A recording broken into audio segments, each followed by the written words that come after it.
6절로 5장 11절 말씀입니다. 사도행전 4장 36절로 사도행전 5장 11절 말씀입니다. 제가 봉독하겠습니다. 구브로에서 난 레위족인이 있으니 이름은 요셉이라. 사도들이 일컬어 바나바 번역하면 권위자라 하니 그가 밭이 있음에 팔아 값을 가지고 사도들의 발 앞에 두니라. 아나니아라 하는 사람이 그 안에 삽비라로 더불어 소유를 팔아 그 값에서 얼마를 감춤해 그 아내도 알더라. 얼마를 가져다가 사도들의 발 앞에 두니 베드로가 가로되 아나니아야 어찌하여 사단이 내 마음에 가득하여 내가 성령을 속이고 땅값 얼마를 감추었느냐. 땅이 그대로 있을 때에는 내 땅이 아니며 판 후에도 내 힘으로 할 수가 없더냐. 어찌하여 이 일을 마음에 두었느냐. 사람에게 거짓말한 것이 아니요 하나님께로다. 아나니아가 이 말을 듣고 엎드러져 혼이 떠나니 이 일을 듣는 사람이 다 크게 두려워하더라. 젊은 사람들이 일어나 시신을 싸서 메고 나가 장사하니라. 3시간쯤 지나 그 아내가 그 생긴 일을 알지 못하고 들어오니 베드로가 가로되 그 땅 판값이 이것뿐이냐 내게 말하라 하니 가로되 예 이뿐이로다. 베드로가 가로되 너희가 어찌 함께 꾀어 주의 영을 시험하려고 하느냐. 보라 내 남편을 장사하고 오는 사람들의 발이 문 앞에 이르렀으니 또 너를 메어 내어가리라 한대. 곧 베드로의 발 앞에 엎드러져 혼이 떠나는지라. 젊은 사람들이 들어와 죽은 것을 보고 메어다가 그 남편 곁에 장사하니 온 교회와 이 일을 듣는 사람들이 다 크게 두려워하니라. 아멘.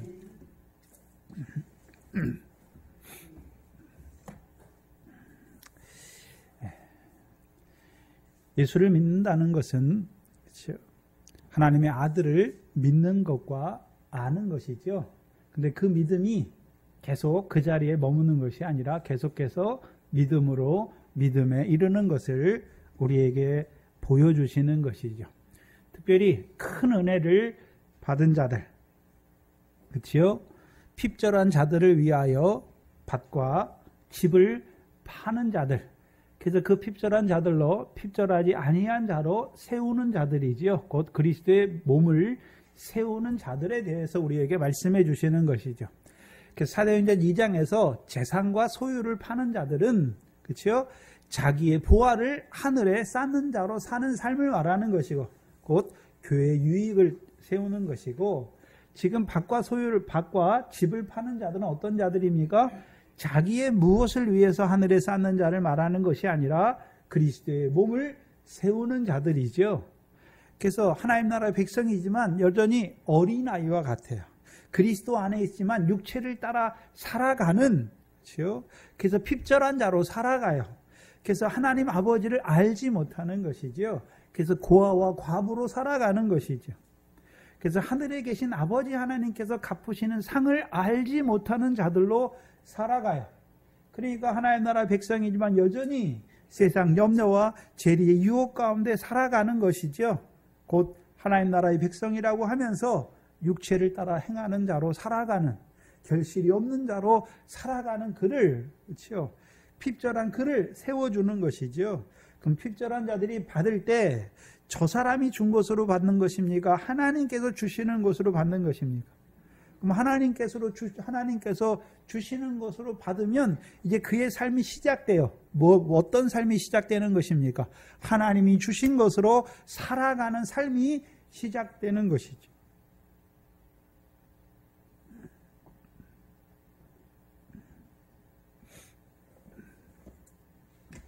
그 일을 하는 자들을 보여주시는 거예요. 그렇다면 오늘 사도행전 3장 36절에 그렇죠? 바나바를 우리에게 보여주시죠. 그럼 바나바는 어떤 자입니까? 자기에게 밭이 있음에 그 밭을 팔아서 그 값을 사도들의 발 앞에 두는 자지요. 그럼 바나바가 무슨 은혜를 받았습니까? 큰 은혜를 받은 자인 것을 보여주시는 것이죠. 36절에 보시면 구브로에서 난 레위족 사람이 있으니 이름은 요셉이라. 사도들이 일컬어 바나바 번역하면 권위자라 하니. 그럼 이 바나바의 삶을 우리가 바나바가 어떤 자인지를 성경이 우리에게 지금 말씀해 주시는데 어디에서 난 자입니까? 구브로. 지금 오늘날로 표현으로 말하면 키프로스예요. 키프로스. 키프로스 사람인데, 근데 레위 족속이죠. 네? 레위 족속이에요. 그러면 신약에서 레위 족속이라고 말하는 것은 물론 육적인 반차가 레위의 계통을 따라 난 자라는 것도 말하지만, 그렇죠? 신약의 레위인이라고 말할 때는 레위의 뜻이 뭡니까? 연합한 자잖아요. 연합한 자. 레위의 뜻이 뭐라고요? 연합한 자도요. 그럼 누구와 연합한 자입니까? 그리스도와 연합한 자지요. 원래 레아가 있잖아요. 레아가 아들을 낳고 이름을 레이라 할 때는 레이라 쓴 목적이 무엇입니까? 이제부터 남편이 나와 연합한 자가 되리라. 남편과의 연합을 바라보는 자였잖아요. 그럼 신약의 레위인은 우리의 남편이 누굽니까? 그리스도와 연합한 자로 살아가는 레위인인 것을 보여주시는 것입니다.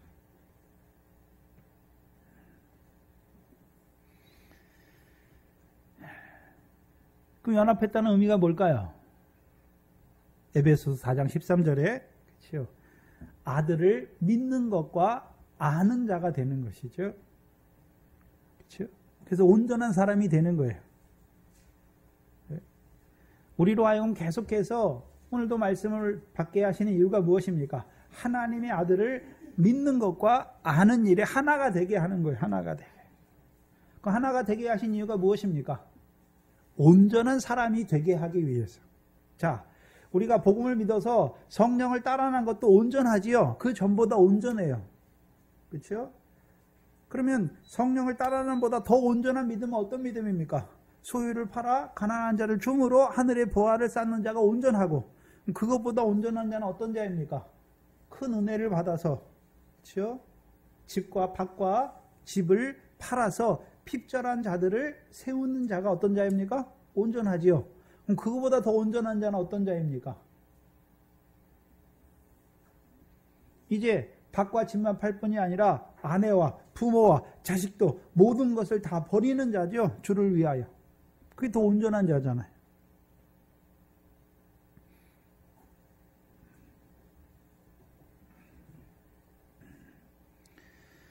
근데 사도들이 그를 뭐라고 부릅니까? 바나바, 곧 권위자다. 권위라고 하는 말은 위로자, 권면하는 자. 우리나라 말로 하면 권위를 가진 자로 살아가는. 그럼 사도들이 볼 때 이 바나바가, 그렇죠? 이 요셉이라고 하는 사람이, 그렇죠? 그럼 사도들이 괜히 바나바라는 별칭이에요. 별칭. 이름을 준 거죠. 새로운 이름을 줬는데 바나바다, 권위자다라고 말하잖아요. 그러면 이 요셉이 이 레위 족속인 요셉이죠. 이 사람의 원래 이름은 요셉이에요. 이 요셉이, 그렇죠? 원래는 레위 사람으로, 육적인 레위 사람으로 살아가는데 복음으로 부르셨죠.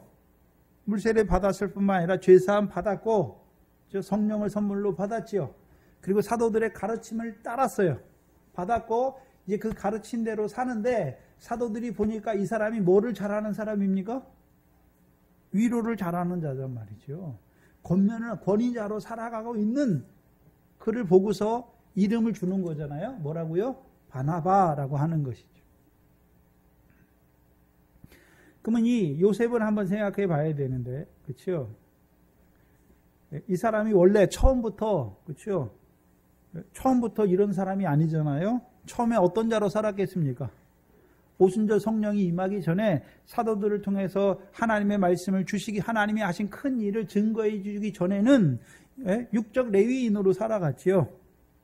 그런데 복음이 증거되고 나니까 복음으로 자기를 부르시니까 성령을 따라나서 패역한 세대 가운데 구원을 받은 자로 살 뿐만 아니라 이제 사도들의 가르침을 따라서 뭐 하고 있습니까? 자기가 자기를 위로하는 것입니까? 하나님의 백성들을 위로하는 자입니까? 하나님의 백성을 위로하고 권면하는 자잖아요.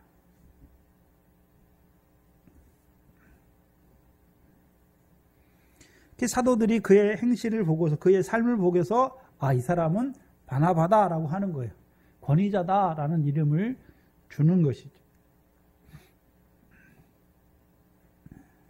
그래서 그 다음부터는 이제 그의 이름을 요셉이라 부르지 않고 뭐라고 부릅니까? 바나바라. 바나바가 그 이름이 되는 것이죠. 그럼 이 사람은 어떤 자로 살아가는 것입니까? 위로하는 자로, 권면하는 자로 살아가는 것이죠. 근데 이 사람이 원래 이름은 요셉이죠. 요셉은 더함이라는 뜻이죠. 그렇죠? 그럼 하나님이, 그렇죠? 하나님이 종으로 쓰시기 위해서 보내신 것이죠. 그럼 더했다라고 하는 것은 뭘 더하는 것입니까? 자기의 무엇을 하나님 앞에 자기가 뭘 잘해서 뭘 더하는 자로 살아가는 것이 아니라, 그렇죠? 요셉의 두 꿈이죠. 형제들을 곡식단으로 세우는 자잖아요. 해와 달과 열한 별의 영광을 바라보는 자들로 세우는 것이죠. 그럼 권위자인 이 바나바가 하는 일이 무엇입니까? 밭이 있잖아요. 밭이 있으니까 그 밭을 팔아서, 그렇죠? 그가 밭이 있음에 팔아 값을 가지고 사도들의 발 앞에 두었죠. 그럼 권위자로 살아가는 그 바나바가 뭐가 임하니까 밭을 팔게 됐습니까? 하나님의 은혜가, 큰 은혜를 받았으니까 뭐를 팔게 된 것입니까? 밭을 팔게 되는 것이죠. 지금 바나바의 믿음이 자라는 것을 단계를 우리에게 보여주시는 거예요. 그렇죠? 그럼 제일 처음에는요, 복음으로 불러주셨고 성령을 따라나게 하신 것이죠. 그 다음에 사도들의 가르침을 받은 자가 되게 하셔서 이제요, 재산과 소유를 팔아 하늘에 보화를 쌓는 자로 살아가는 자가 됐고, 그 다음에 더 나가서 이제 이 요셉은 어떤 자로 살고 있습니까? 권위자로 살고 있는 것이죠. 권위자로 살고 있는 그에게 사도들을 통하여, 큰 권능을 받은 사도들을 통하여 주 예수의 부활을 증거해 주니까 이 권위자인 바나바가 뭘 얻었습니까? 큰 은혜를 얻으니까 이제 뭐 하는 자가 됐습니까? 자기 밭을 파는 자가 된 것이죠. 곧 이제 천하에서도 열매를 맺어 자라는 자가 된 것을 보여주시는 것이죠.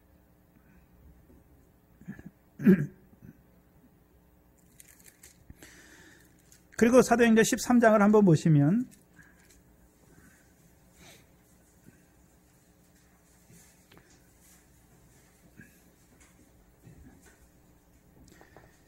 (13장) 1절로 3절을 보시면 안디옥 교회가 이제 금식해요.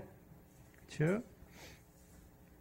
2절에 보시면 주를 섬겨 금식할 때에 성령이 가라사대 내가 불러 시키는 일을 위하여 바나바와 사울을 따로 세우라 하니 이에 금식하고 기도하고 두 사람에게 안수하여 보내니라. 두 사람이 성령의 보내심을 받아. 그렇죠? 그래서 이제 이 권위자가 하는 일이, 사도행전에 보면 이제 하는 일이 뭡니까? 안디옥에 그리스도의 교회가 그리스도인들이 생겨나잖아요. 그러니까 어디로 갑니까? 사도 바울이 있는 거기 가서 사울을 데려다가 둘이 안디옥 교회에서 가르치잖아요. 제자들을 가르쳐요. 그렇죠? 그리고 이제 안디옥 교회가 성령으로 말미암아 기도하게 하시고 금식하고 기도하게 하시고 그 바나바와 사울을 세우죠. 무슨 일을 위해서요? 하나님이 하실 일을 위하여 세우는 것이죠. 그래서 그들을 이방인을 위한 하나님께서 사도로 세우시는 것이죠. 그게 바나바의 자라는 과정이에요. 요셉이 자라는 과정을 쭉 보여주시는 것이죠. 그렇다면 이제 생명을 살리는 자로 보내시잖아요. 그러면 이제 13장에서 이제 바나바는 어떤 자가 되는 것입니까? 주와 복음을 위하여 모든 것을 다 버리는 자가 된 것을 보여주시는 것이죠. 그럼 사도행전 4장에서는요, 지금 밭과 집을 파는 자잖아요. 밭을 파는 자였지만 이제 이 믿음이 자라가면 어떤 자가 되는 것입니까? 주와 복음을 위하여 모든 것을 버린 자가 되는 것이죠. 마태복음 19장 29절이잖아요. 내 이름을 위하여 집이나 부모나 자식이나 전토나 다 버린 자다. 여러 배를 받고 영생을 상속하게 되는 것을 보여주시는 것이죠. 그러면 이제 영생을 상속한다는 것은 열매 맺는 생명으로 살아가는 것을 말하는 것이 아니라 사도행전 13장에서는요, 이제 면류관을 얻는 자로 살아가는 자가 된 것을 보여주시죠. 사도 바울이 자라는 과정을 보여주세요. 그리고 이제 오늘 사도행전 5장 1절로 11절에 우리가 잘 아는 아나니아와 삽비라가 나오죠. 그래서 많은 교회에서 뭐라 그러냐면 아나니아 삽비라가 헌금을 떼먹었기 때문에 그리고 회개하지 못하고 죽었기 때문에 어디 갔다라고 말합니까?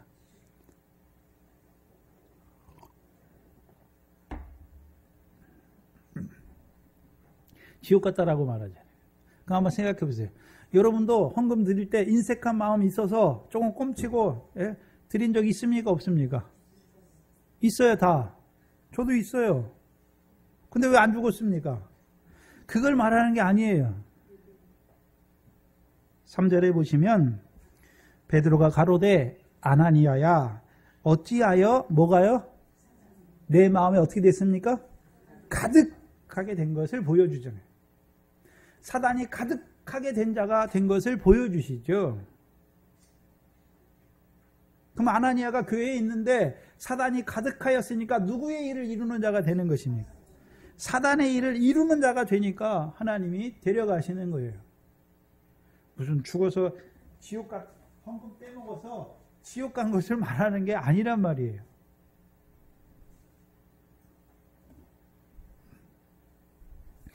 한마디로 하면 어떤 자가 됐습니까? 악한 자에게 속한 자가 됐잖아요. 악한 자에게 속한 자가 됐어요. 그러니까 하나님이 누구에게 내줬습니까? 고린도전서 5장 5절에 이런 자를 사단에게 내어주었으니, 사단에게 내어주면 영을 지옥에 가게 하는 것입니까? 육신은 멸하고 영은 주 예수의 날에 구원이 있잖아요. 근데 무슨 구원입니까? 부끄러운 구원이죠. 상이 하나도 없는 구원이에요. 그럼 아나니아 삽비라를 통해서 뭘 보여주십니까? 대적의 역사잖아요. 대적의 역사. 밖에서는 위협의 역사가 있지요. 근데 교회 안에서도 사단이 가득한 역사가 일어났죠. 그럼 교회 안에서 사단의 가득한 역사를 통해서 미혹의 역사가 일어난 것을 보여주시죠. 그걸 보여주시는 거예요. 근데 베드로를 통해서 어떻게 합니까? 그 미혹의 역사를 잡아내는 것이죠. 끊는 것이죠. 끊지 못하면 어떻게 됩니까? 사단이 가득한 아나니아 삽비라가 역사하는 교회가 되면 다른 사람들도 다 어떻게 됩니까? 아나니아와 삽비라처럼 행하는 자들이 되는 거예요. 그걸 보여주시는 거예요. 1절에 보시면 아나니아를 하는 사람이 있으니, 아나니아라는 뜻은 여호와는 은혜가 깊도다 하는 말이 깊도다. 그럼 아나니아가 그렇죠? 큰 은혜를 받았다는 것이죠. 전제가 그거예요. 그럼 아나니아도 자기 땅을 팔았잖아요. 왜 팔았습니까? 소유를 판 게 아니에요. 자기 밭을 판 자예요. 왜 팔았습니까? 큰 은혜를 받았으니까 파는 거예요. 큰 은혜를 받았으니까. 삽비라의 이름은 아름답다라는 뜻이죠. 근데 아나니아라는 사람이 그 안에 삽비라로 더불어 소유를 팔았지요. 근데 여기서 소유를 판다라고 말할 때 3절 마지막에 보면 땅값 얼마를 감춘 것이잖아요. 그럼 땅을 판 자잖아요. 우리말엔 땅이지만 원문에서는 밭이란 개념이에요. 그럼 왜? 그렇죠. 더불어 판 거니까 남편이 일방적으로 판 것도 아니고 부부가 더불어 판 거잖아요. 왜 팔았습니까? 누가 파는 것입니까? 앞에 본문에 누가 판다고 그랬습니까? 큰 은혜를 받은 자가 파는 거예요. 그 아나니아 이름의 뜻이 거기 있는 거예요. 여호와는 은혜가 크다, 깊다라는 뜻이죠. 그럼 큰 은혜를 받은 자란 말이죠.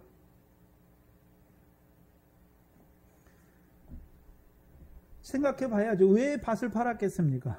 큰 은혜를 받았으니까 밭을 판 거예요. 물론 그렇게 생각할 수도 있어요. 바나바가 밭을 팔았잖아요.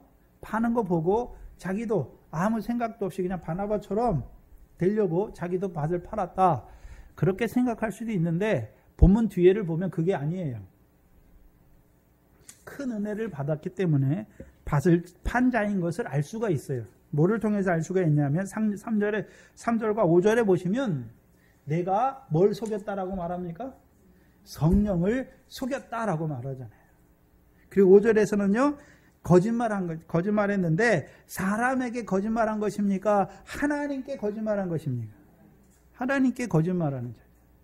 그럼 생각해 보세요. 자, 안 믿는 사람이 그렇죠? 하나님께 거짓말하든 말든 그게 무슨 죄입니까?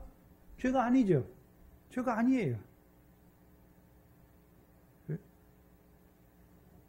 성령을 통해서 큰 은혜를 받았는데 그 성령을 저버리는 것이 무엇입니까? 성령을 속이는 것이고 하나님께 거짓말하는 것이.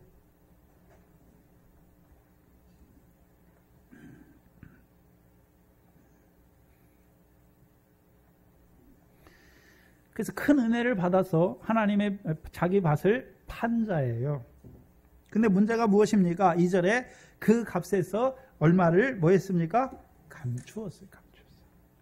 감추었다는 단어는 따로 떼어놓다. 또는요, 착복하다, 가로채다 라는 말이에요. 하나님의 것을 도적질했다는 것이죠. 근데 저와 여러분들도 하나님의 것을 도적질할 때가 많지요. 그럼 도적질을 할 때마다 우리가 죽습니까? 네? 시작이 도적질인데 도적질한 걸 깨닫고 그게 죄라는 걸 알면 돌이키면 되잖아요. 근데 아나니아 삽비라는 왜 망합니까? 사단이 가득하게 되는 거예요. 사단이.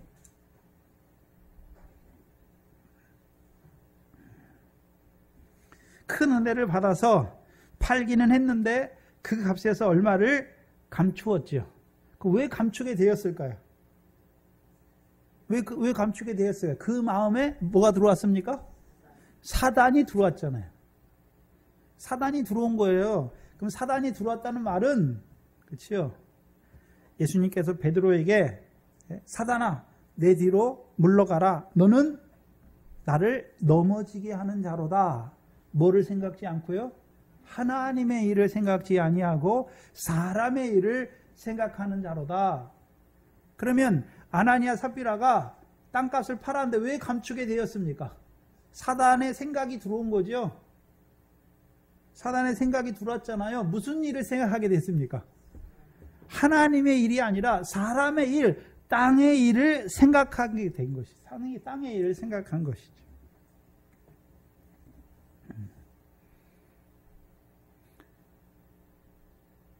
밭을 팔아 바치면 우리는 뭘 먹고 살지?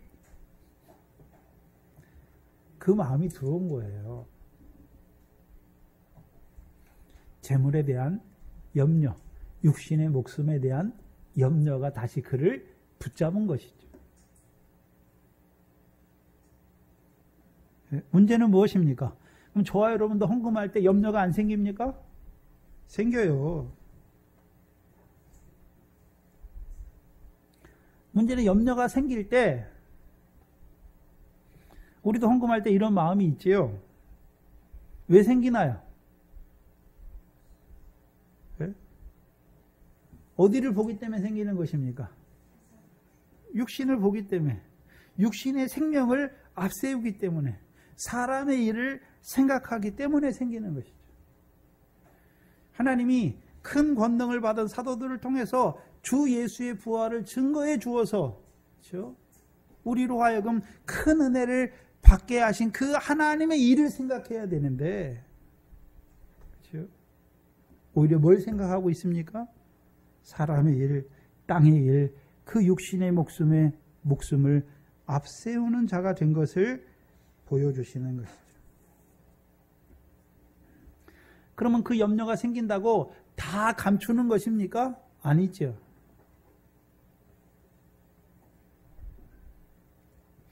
우리에게 그 마음이 생기잖아요. 염려에 대한 마음. 그러니까 아까워하는 거예요. 왜요? 내 것이니까. 그때는 내게 되는 거예요. 그러니까 아까운 마음이 생기는 거예요. 근데 우리 마음에 성령이 조명해 주시죠. 하나님의 말씀은 살았고 운동력이 있어서 우리의 온 영과 혼과 관절, 골수를 찔러 쪼개시잖아요. 그래서 우리 속에 어떤 생각이 있는지를 말씀을 어떻게 합니까? 딱 비춰주시잖아요. 내 마음에 뭐가 있습니까? 또 내가 세상 염려하는구나. 또 내가 사람의 일을 앞세웠구나. 그럼 어떻게 됩니까? 아이고, 주님, 내가 또 사람의 일을 생각하는, 그렇죠? 그 미련한 자로 살았던, 그렇죠? 나를 하나님 앞에 내어놓는 것이죠. 내가 이런 자인 것을 불쌍히 여겨달라고 나아가는 것이죠. 그럼 분명히 아나니아 삽비라도 분명히요, 성령께서 조명하세요. 네?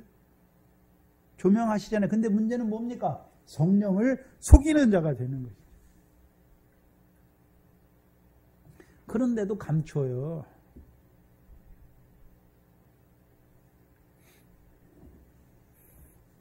감췄다는 의미는 구약에서 사무엘상에서요, 사울 왕이 여호와의 말씀을 버렸다라는 거예요.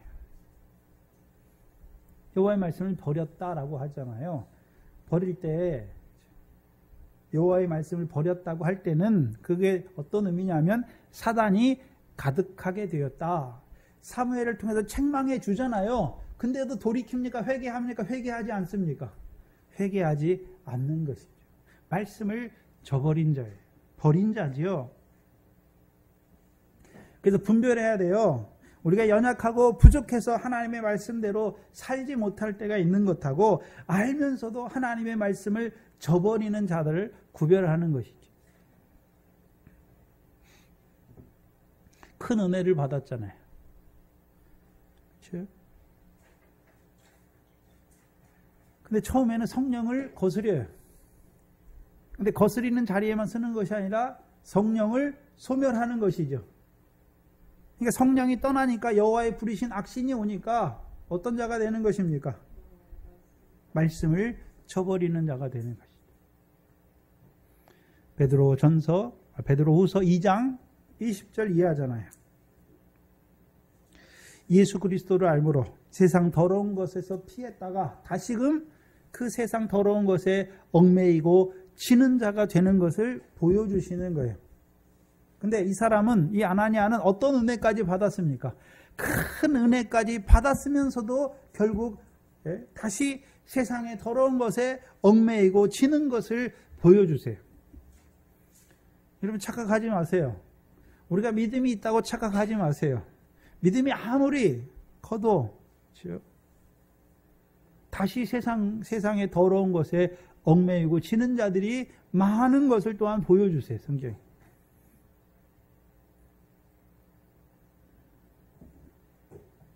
왜 그렇게 됩니까?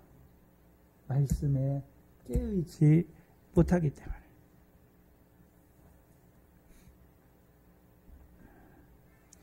그리고서 감추인 것을 빼놓고 얼마를 가져다가 사도들의 발 앞에 두지요.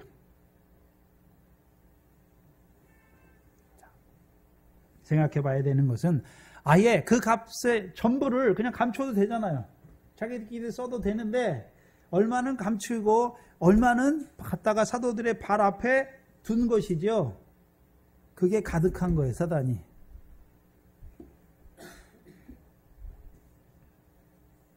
왜 그렇게 하는 것입니까? 그냥 아예 값을 팔아서 자기들 마음대로 쓰면 되잖아요. 근데 얼마는 감추고 얼마는 사도들의 발 앞에 두었죠. 그러면 감추인 것이 많겠습니까? 사도들 앞에 드린 것이 많겠습니까? 어떤 것이 많겠나요? 감추인 것이 많죠. 근데 왜 이제 사도들의 발 앞에 두는 것입니까? 왜 사도들의 아까울 거 아니에요. 자기 아까운 마음이 생겼으니까 감추었을 거 아닙니까? 근데 왜 나머지 얼마만큼 되지 못하지만 분명히 감춘 것보다는 적어요. 근데 그 나머지를 왜 사도들의 발 앞에 두는 것입니까? 내가 이런 사람이야 하는 거예요. 네? 큰 은혜 때문에 행하는 것이 아니라 사람의 칭찬과 영광을 구하는 자가 된 것을 보여주시는 거잖아요. 그것이 무엇입니까? 외식이죠, 외식.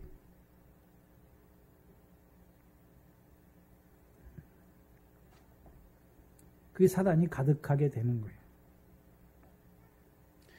요한복음 5장 44절에 너희가 서로의 영광은 취하면서 유일하신 하나님께로부터 오는 영광은 취하지 않는다라고 말씀하셨죠. 그러면 사람의 영광, 사람의 칭찬과 영광을 취하는 자들의 교훈이 어떤 교훈이었습니까?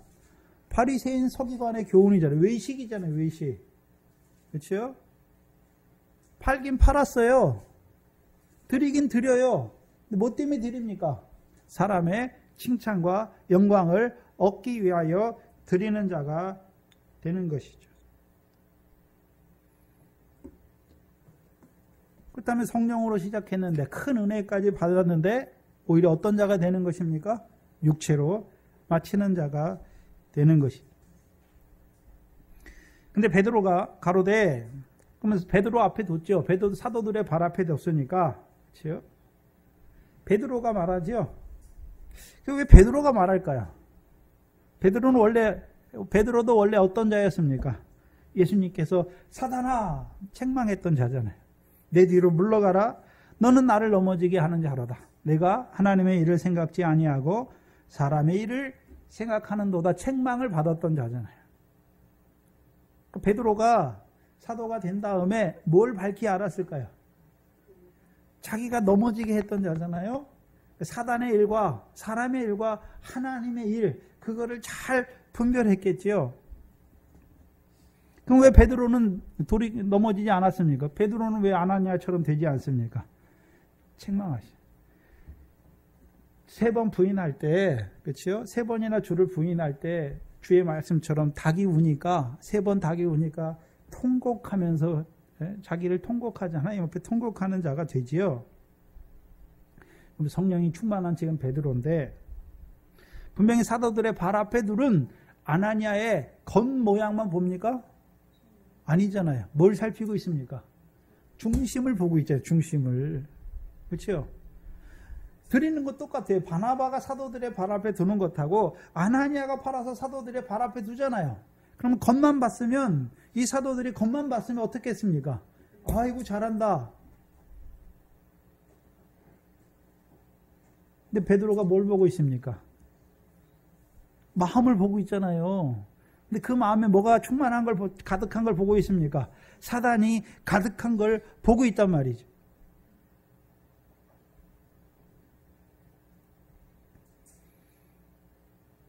그것을 한마디로요, 내가 성령을 속였다. 속이고 땅값 얼마를 감췄다. 그럼 땅값 얼마를 감춘 것은, 그렇죠? 뭘 속이는 것입니까? 성령을 속이는 것이고, 성령을 속이게 된 이유가 무엇입니까? 사단이 가득하게 된 것이죠. 사단이 가득하게 되었잖아요. 사단이 가득하게 됐다는 의미는, 자, 얼마를 감추고, 그렇죠? 우리가 헌금을 할 때 인색한 마음이 들어서, 그렇죠? 처음에는 얼마를 하기로 했는데 인색한 마음이 들잖아요. 그러니까 얼마를 떼고 얼마만 하잖아요. 드릴 때 여러분 마음이 어떻습니까? 찔리잖아요. 네? 찔림이 있어요. 찔림이 있다는 것은 아직 사단이 가득하게 되지 않았다는, 돌이킬 기회가 있는 거예요. 근데 아나니아 삽비라는 찔리는 마음이 조금이라도 있었으면 두려운 마음이 있지요. 근데 바치면서도 마음에 뭐가 없습니까? 찔리는 마음이 없는 거예요.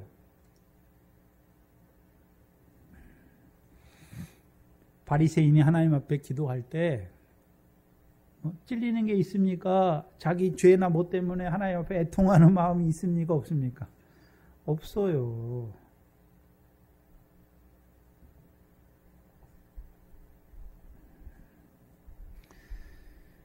그럼 처음부터 아나니아가 이렇게 성령을 속이는 그런 자, 하나님께 거짓말하는 그런 자가 됐습니까? 거짓말하는 영이 들어간 것입니까? 열왕기상 22장에 아합 때 미가야 선지자가 나오잖아요.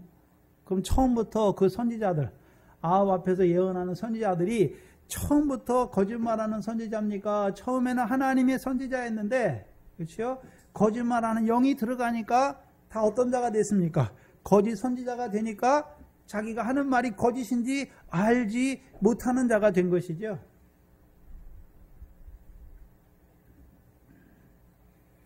거짓말을 하면서도요, 제 것으로 하는 자가 되는 것이죠. 아나니아 삽비라도 어떻습니까? 찔리는 마음이 없어진 거예요. 없어졌어요. 그리고 어떻습니까? 내가 하나님 앞에 이렇게 드리는 것으로 사람들이 나를 이런 사람이다라고 알아주는 그 마음이 가득한 것이죠. 한마디로 큰 은혜를 받았음에도 불구하고 큰 은혜를 헛되이 하는 자가 되는 것이죠.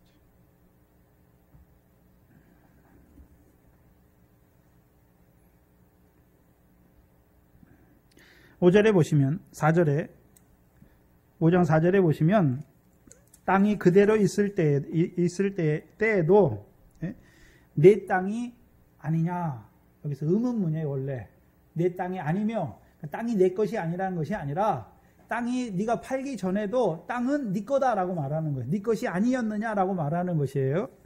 근데 판 후에도 내가 임으로 할 수 없었느냐 이렇게 묻는 거예요.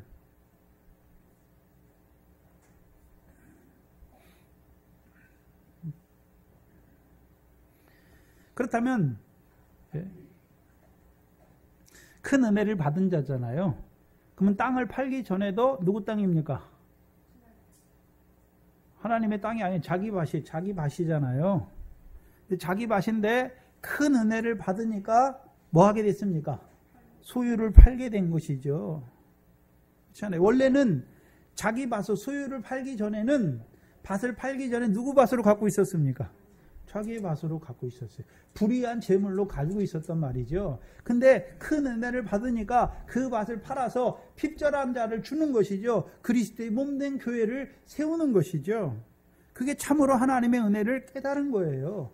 열매를 맺는 자로 자란 것이죠. 그렇다면 너에게 큰 은혜를 주신 이유가 무엇이냐 묻는 것이에요.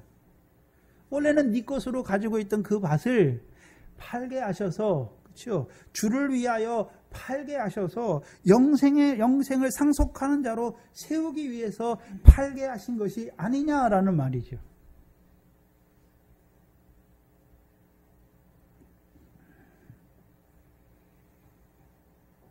근데 어찌하여 이 일을 내 마음에 두었느냐라고 묻는 것이죠. 이 일은 무엇입니까? 땅값에서 얼마를 감춘 것이죠.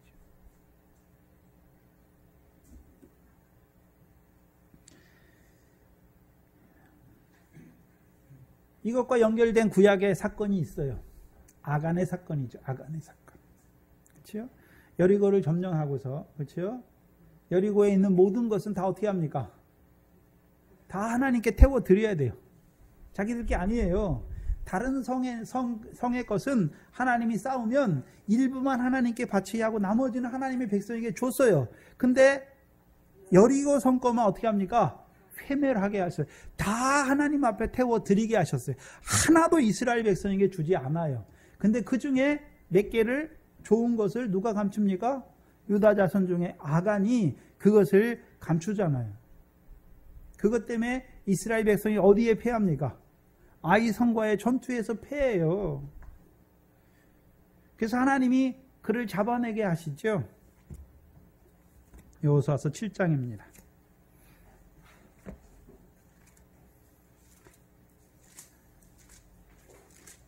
지금 베드로가 아나니아에게 어찌하여 내가 이 일을 마음에 두었느냐라고 말할 때 그게 여호수아와 같은 심정을 보여주시는 거예요.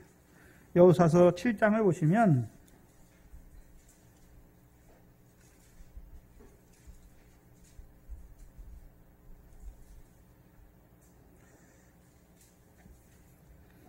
(7장 10절) 이하에 여호와께서 여호수아에게 이르되 일어나라 어찌하여 이렇게 엎드렸느냐 이스라엘이 범죄하여 내가 그들에게 명한 나의 언약을 어기었나니 곧 그들이 바친 물건을 취하고 도적하고 시기하여 자기 기궁 가운데 두었느니라.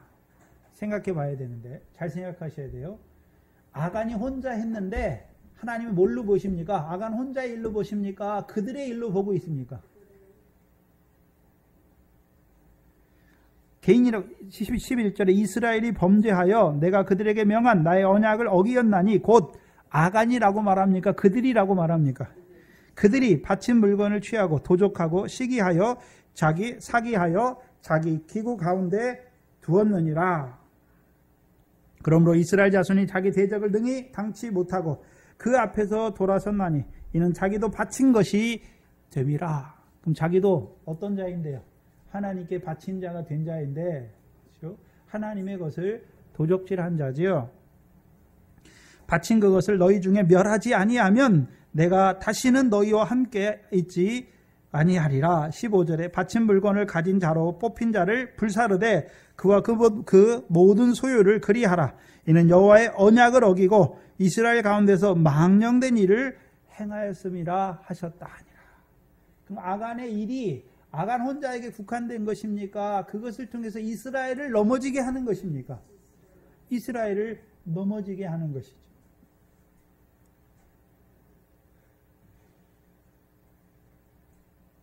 만약에 아간을 잡아내지 못했다면, 그렇죠?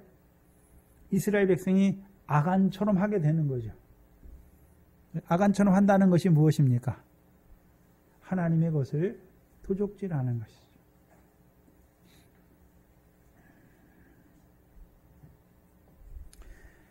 그래서 신약의 이 아나니아의 사건은 아나니아 혼자에게 미치는 것이 아니에요. 개인적인 문제가 아니란 말이죠. 신약의 교회의 문제예요.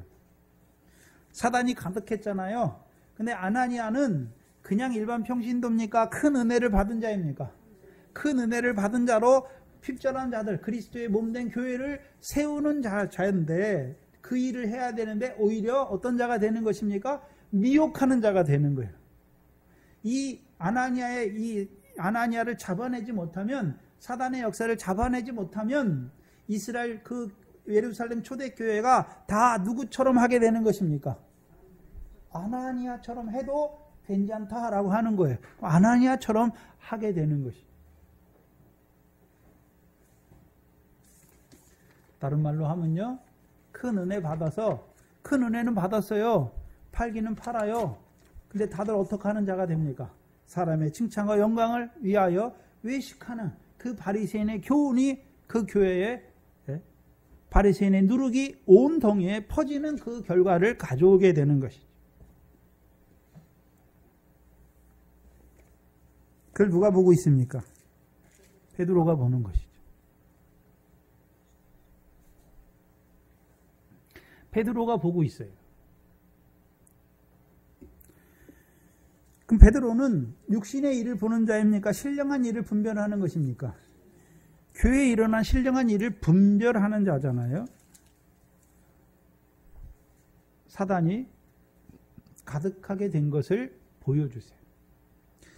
그래서 주의 종들은 교인들의 육적인 뭐를 살피는 것이 아니라 그들의 마음을 살피게 하시는 것입니다.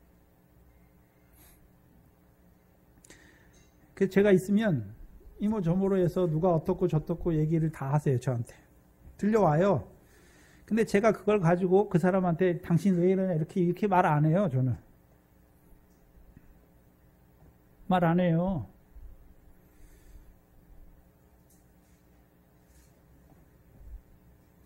첫 번째는 책망하면, 그렇죠? 당신이 왜 이렇게 합니까? 그러면 여러분들이 어떤 생각하냐 하면, 저 권사님이, 내가 저 권사님한테 얘기했는데 저 권사님이 목사님한테 말했나 보다. 자기가 잘못한 걸, 하나님 앞에 잘못된 거를 딱 자백하고 그 앞에 서야 되는데 그렇게 받지를 못해요. 저 권사님이 일러가지고 뭐 해가지고 목사님이 알아가지고 이 말을 나한테 하나 보다.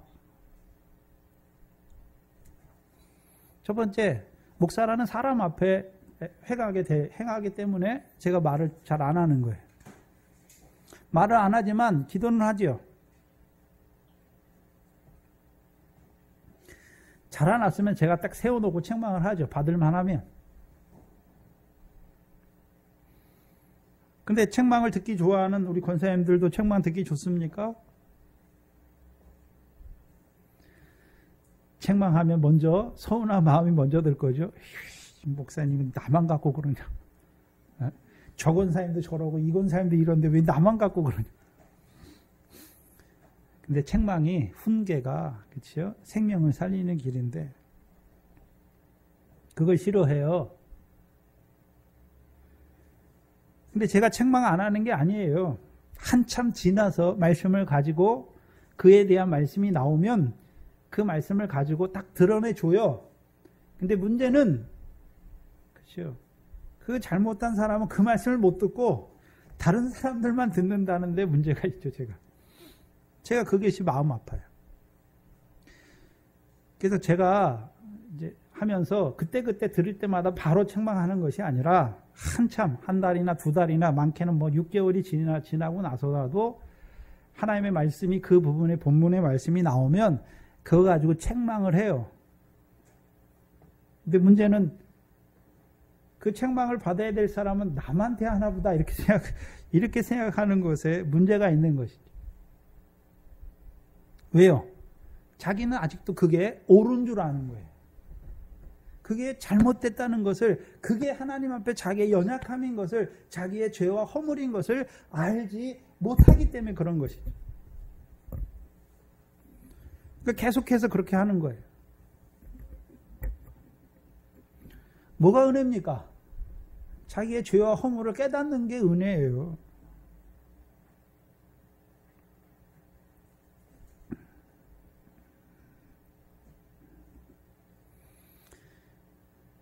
그럼 사도들이 마음을 살피는 것입니까? 하나님이 여러분의 중심을 보는 것입니까? 하나님이 우리의 중심을 보세요. 여러분 지금 마음에 뭐가 있습니까?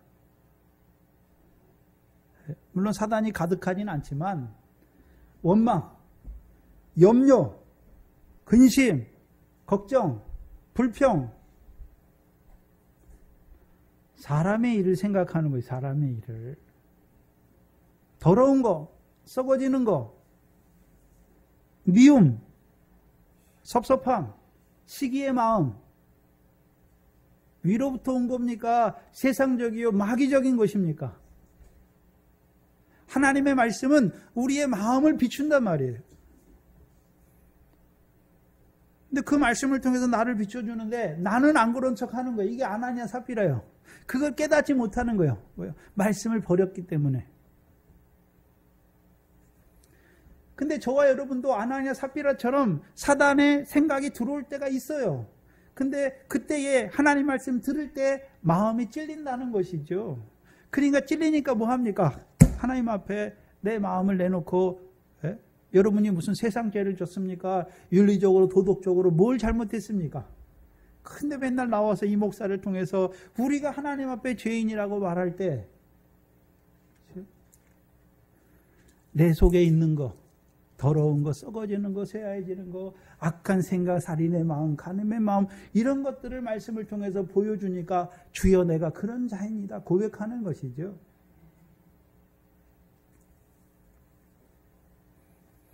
마음에 찔림이 없으면 죽어요.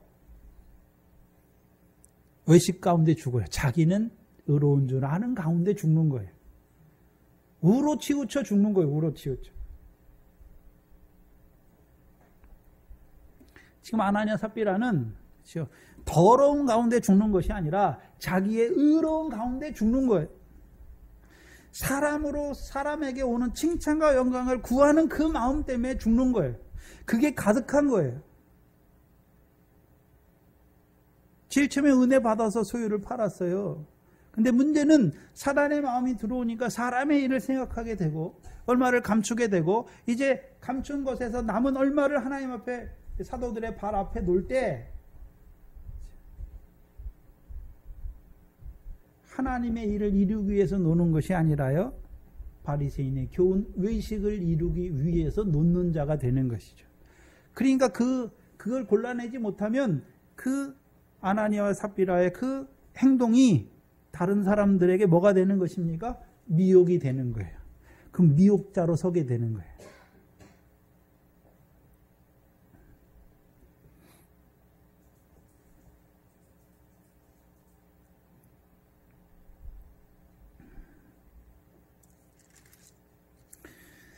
5절에 보시면 아나니아가 이 말을 듣고 엎드러져 혼이 떠나니. 그렇죠?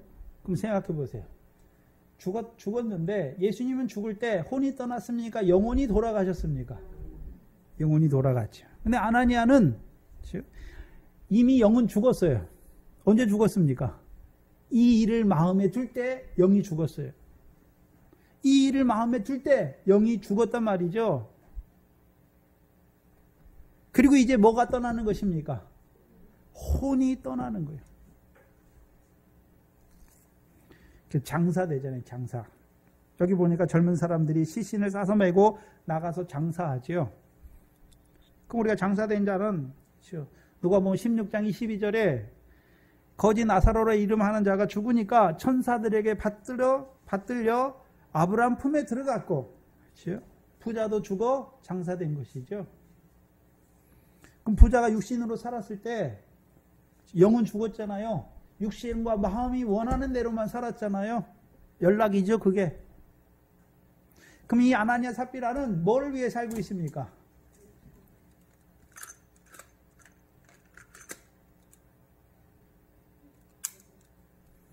큰 은혜를 받았는데, 그렇죠? 큰 은혜를 저버렸잖아요. 그리고 이제 사람의 칭찬과 영광, 그 사도들의 칭찬과 영광을 얻기 위하여 사도들의 발 앞에 갖다 놓는 미혹하는 자가 된 것을 보여주시는 거죠. 죽은 거예요. 이미 죽었어요. 영은 죽었고 죽은 자로 살다가 그 마음이 원하는 거, 바리새인의 외식이죠. 그걸 쫓아 살다가 그 육신마저 이제 죽은 것이죠. 그러니까 어떻게 되는 것입니까? 죽어 장사되는 것이죠.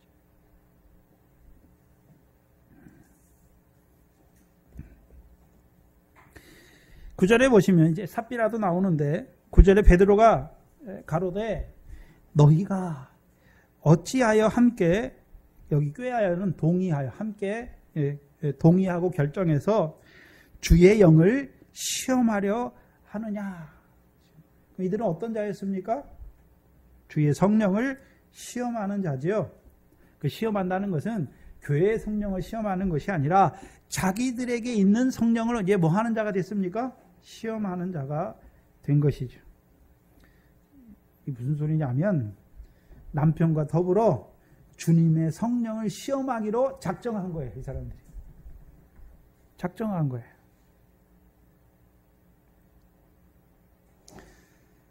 처음에는 성령을 거스리고 나아가 성령을 소멸할 뿐만 아니라 이제는요 성령을 시험하는 자들이 된 것을 보여주시는 거죠.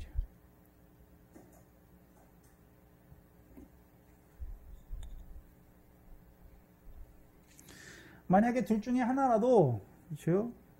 둘 중에 하나라도 온전한 자였다면, 그렇죠? 남편이 할 때 어떻게 했겠습니까? 동의하지 않고 말렸겠지요. 근데도 남편이 안 들어요. 그럼 어떻게 할까요? 나발의 아내 아비가일처럼 지혜롭게 행했겠죠. 그럼 누구만 죽습니까? 나발만 죽잖아요. 마음이 돌같이 굳어서 죽는 것이죠. 그럼 아비가일은 오른손이 오른손, 나발은 왼손이고, 그렇죠? 오른손이 행하는 것을 왼손이 모르게 하잖아요. 근데 이 아나니아 삽비라는 둘 다 무슨 손입니까?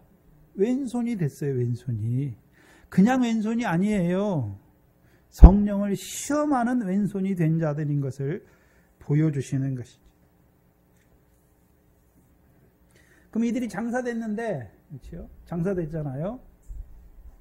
그럼 장사됐으면 누가복음 16장에서 부자의 영혼이 음부의 불꽃 가운데서 고민하죠.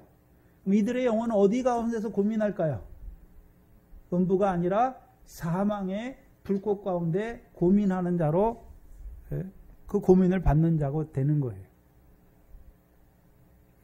자기들에게 큰 은혜를 주셨잖아요. 그렇죠? 주 예수의 부활을 통해서 자기들에게 큰 은혜를 주셨잖아요. 주신 이유가 무엇입니까? 밭과 집을 팔게 하시는 것이죠. 파는 것이 뭡니까? 이기는 생활이에요.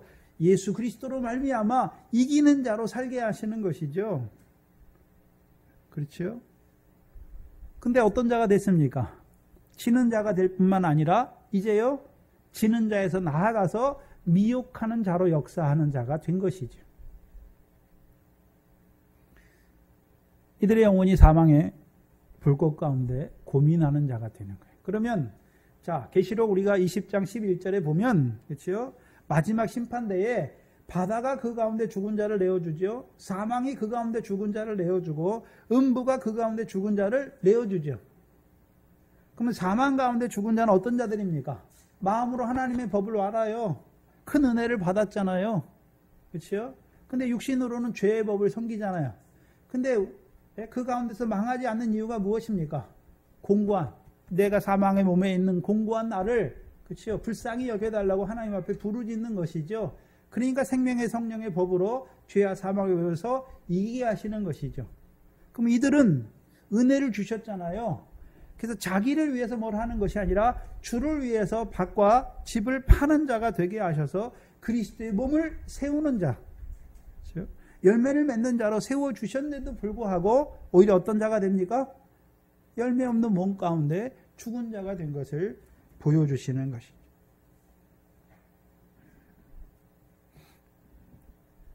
그도 곧 혼이 떠나서 장사되는 것을 보여주시죠. 그럼 우리의 죽음도 한번 생각해 봐야 되는데, 그렇죠? 죽은 자로 살다가 그 혼마저 떠나면 육신마저 죽어 장사되는 것입니까? 주님처럼, 그렇죠? 영원히 돌아가야 되는 것입니다. 우리의 사도 바울과 같이 나의 달려갈 길을 다 달려가고 나의 할 일을 마치고 돌아가는 자가 돼야 되는 것이죠.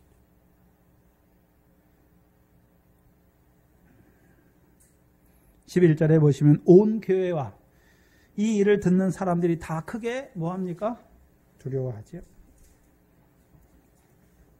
봐야 하는 것은 우리가 사무엘상 3장 11절에 우리가 지금 사무엘상을 하잖아요. 하나님께서 사무엘에게 말씀하시죠. 뭘 말씀하셨습니까? 엘리 집에 있을 영원한 심판을 말씀하시죠. 말씀하시는 이유가 무엇입니까? 원래 하나님의 사람을 통해서 먼저 말씀했어요. 엘리에게. 근데도 듣지 않아요. 그러니까 사무엘을 통해서 다시금 엘리 집에 있을 영원한 심판을 말씀하시죠. 말씀하신 이유가 무엇입니까? 하나님이 이스라엘 중에 행하는 일을 듣는 자마다 두 귀가 어떻게 하십니까? 울리게 하시는 것이죠. 울리게 하시는 거예요. 그럼 11절에 지금 사도 베드로가 하는 일이 아니라 하나님이 하시는 일이죠. 하나님이 하시는 일이잖아요. 그렇죠? 구약에서도 하나님이 하세요. 사사와 제사장으로 세웠는데도 불구하고 그들이 오히려 하나님의 백성을 제사를 멸시하고 예물을 짓밟는 자가 되어서 하나님의 백성으로 하나님을 떠나게 하는 미혹자가 된 것이죠.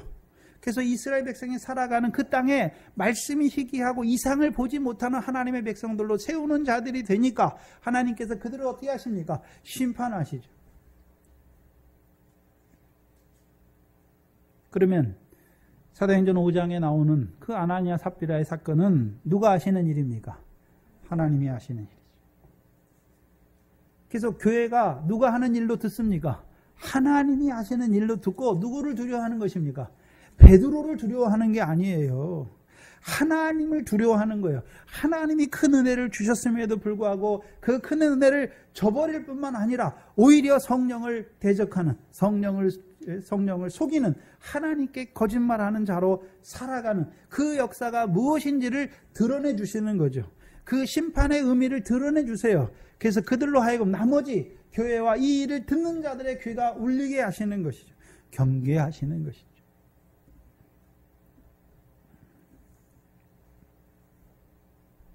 그래서 온 교회와 이 일을 듣는 사람들이 다 크게 두려워하는 것이죠. 그냥 두려워하는 게 아니에요. 크게 두려워하는 것이죠. 왜요? 나도 아나니아와 같이 큰 은혜를 받았음에도 불구하고 그 은혜를 저버리게 되는 자가 될까 봐. 그럼 이제 어떤 자로 살아갈까요? 두렵고 떨림으로 구원을 이루어가는 그 삶을 살게 하시는 것이죠. 그럼 교회에 누가 함께 하십니까? 하나님이 함께 하시는 거죠. 왜요? 하나님의 교회니까. 하나님이 다스리죠. 그렇죠? 그래서 큰 은혜를 주세요. 누구를 통해서요? 사도들을 통하여 큰 증거하는 그 사도들을 통하여 교회에 큰 은혜를 주셔서, 그렇죠? 교회의 그리스도의 몸된 교회를 세워가게 하실 뿐만 아니라 그 은혜를 저버리고 하나님께 거짓말하고 성령을 속이는 자들을 하나님이 뭐 하십니까? 심판하시죠. 그래서 듣는 자들마다 두 귀가 울리게 하셔서. 그렇죠? 그럼 이제 어떤 교회로 살아가는 것입니까? 바다의 권세가 이기지 못하는 교회가 돼야 되는 것이고, 사망의 권세가 이기지 못하는 교회, 음부의 권세가 이기지 못하는 교회, 더 잘하는 자들은요, 이제 둘째 사망의 해를 받을까 두려워하는 자들로 살아가는 거예요. 그냥 두려워하는 자가 아니라 바다의 권세의 해함을 받을까 두려워하는 자들로 살아가는 것이고, 사망과 음부의 권세의 해함을 받지나 않을까 두려워하는 자들로, 두렵고 떨림으로 우리의 구원을 이루어가는 것이죠. 오늘 동산교회 이 말씀을 통해서 오늘도 하나님이 살아계세요. 이 말씀대로 그대로 이루어 가세요. 오늘도 우리에게 큰 은혜를 주세요. 근데 그 은혜를 헛되이 하고 오히려 성령을 거스리고 성령을 소멸하고 이제 성령을 속이는 그들은 오늘도 어떤 자가 되는 것입니까? 영이 죽어요. 그 죽은 자로 살다가 그 혼마저 떠날 때에 부자와 같이 장사되는 그런 자가 될 수밖에 없는 것을 보여주시는 것입니다. 그렇다면 저와 여러분에게 오늘 주신 은혜가 얼마나 큽니까?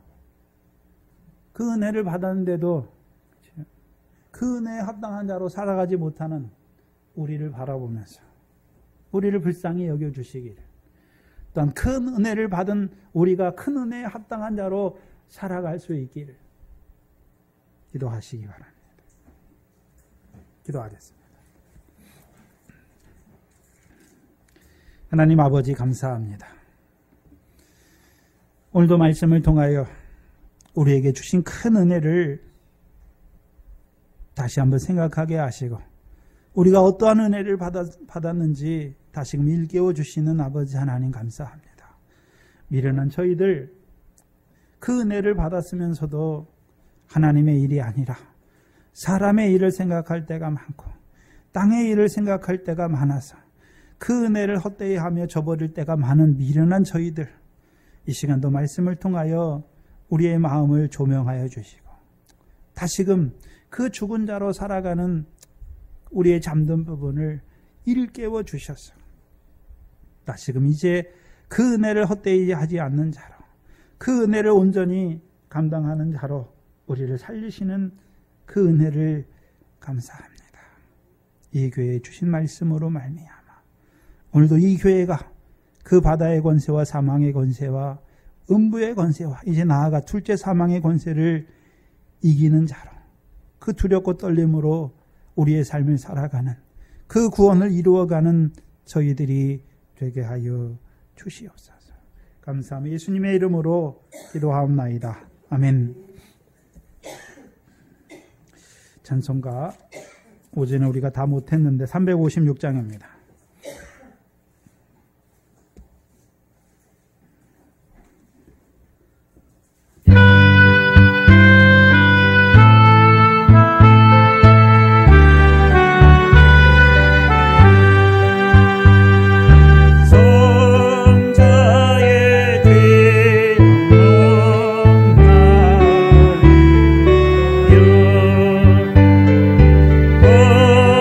버리신 그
지지난주 금요일에 하신 말씀을 다시 한번 묵상하시고 오시기 바랍니다. 24장이 조금 어려워요. 물론 어려운 건 아닌데 듣는 귀가 우리가 둔하기 때문에 좀 어두우니까 다시 한번 들으시면 그 두 주 전까지를 같이 한번 들어보세요. 그러면 24장이 뭘 말씀하시는지 알고 제가 그걸 다시 또 설명하려고 그러면 그렇죠? 힘드니까 그걸 좀 다시 한번 묵상하시고 오시길 바랍니다. 주기도문으로 예배를 마치겠습니다. 하늘에 계신 우리 아버지여, 이름이 거룩히 여김을 받으시오며 나라의 마옵시며 뜻이 하늘에서 이룬 것 같이 땅에서도 이루어지이다. 오늘날 우리에게 일용할 양식을 주옵시고 우리가 우리에게 죄 지은 자를 사해 준 것 같이 우리 죄를 사해 주옵시고 우리를 시험에 들게 하지 마옵시며 다만 악에서 구하옵소서. 나라와 권세와 영광이 아버지께 영원히 있사옵나이다. 아멘.